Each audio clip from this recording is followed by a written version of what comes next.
Welcome back to another episode of Student First. I'm Sochata, and today marks a significant milestone in our journey together. We are at episode 69. Today, we are diving into a topic that often lives in the shadows of academic achievement, yet it is the very soil from which all growth springs: mental health policies in our schools. It is a pleasure to be here, Sochata. It is a heavy topic, yes, but it is a weight we must all carry together. For too long, we have treated the mind as something separate from the classroom, as if a child could leave their anxieties at the school gate like an old coat. That is so true, Mr. Saroon. I feel like there's this invisible crisis happening right in front of our eyes. You have spent decades in policymaking. When you look at the current landscape, what is the feeling of the system right now? Is it catching up? To be honest, it feels like we are in a state of urgent awakening. For years, policies were reactive. We only acted when there was a tragedy. But the shift I am seeing now, and what I am fighting for, is a move toward proactive empathy. We are finally starting to ask, how do we build a school environment that heals before it hurts? Softly moved. Heals before it hurts. That is a beautiful way to put it. Let's get into the specifics.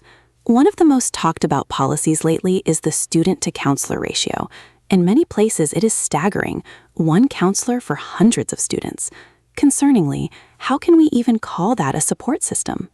Frustrated sigh. You've hit on a major pain point. It's heartbreaking. Imagine being a student in crisis and being told you are number 42 on a waiting list. A real policy change means we need to treat mental health professionals as essential as math teachers. We are pushing for a national standard where a counselor is actually a visible daily presence in every student's life, not a ghost in a back office. Exactly. And it's not just about the professionals, right? I've heard about schools implementing mental health days as excused absences. To me, that feels like such a validation of a student's internal struggle. What's your take on that policy? I love that policy because it breaks the stigma. When a child sees that mental health is a valid reason to rest, just like a fever or a broken arm, they stop feeling broken inside. They start feeling human. It teaches them self-regulation. It says, we see your stress, and it matters. Empathetic sigh. I wish I had that when I was in school. I remember the crushing weight of exams and feeling like I just had to tough it out. But what about the teachers, Mr. Saroon? They are on the front lines, and they are often exhausted too. You are so right to bring them up. A policy that ignores the teacher's mental health is a house built on sand. We cannot expect a burnt-out teacher to be a beacon of emotional support. Policy must include secondary trauma support for educators. They need their own spaces to heal, to reflect, and to be heard. Thoughtfully. It's a holistic ecosystem. Pensive silence. I'm thinking about the parents, too. Sometimes the policy at school stops at the school gate. How do we bridge that gap? Are there policies that involve the family unit? Nodding vigorously. Yes, the most successful models are community schools. These are schools that act as hubs, offering family counseling and workshops after hours. Hopefully, when the school and the home speak the same language of emotional intelligence, the child feels safe everywhere. That is the dream. With a glimmer of hope. That sounds like a transformation of society itself, not just a school. Pauses. Mr. Saroon, what is the biggest hurdle? Is it always just money, or is it something deeper? With a heavy tone, money is the easy excuse. The real hurdle is the old guard mindset, the idea that school is only for rigorous academics. We have to convince people that a child who is struggling with depression cannot focus on algebra.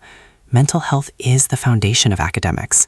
Until we change that mindset, the budget will always go elsewhere. Inspired. That is a powerful call to action. Brightly, for our listeners out there, the students, the parents, the teachers, what can they do today to nudge these policies forward in their own districts? Encouragingly, speak up in those boring school board meetings. Laughs. Use your voice. Demand to see the mental health plan. Ask about the ratios. Softly, and most importantly, check in on one another. Policy creates the structure, but our humanity creates the culture. Moved. Our humanity creates the culture. I'm going to carry that with me. Warmly. Mr. Saroon, thank you for your wisdom and your heart. This has been a truly enlightening conversation. Thank you, Sochata. It's been an honor to share this space with you. And to all of you listening, remember, your mind is a garden, not a machine. Take care of it. Join us next time on Student First. Until then, stay kind to yourselves. Goodbye.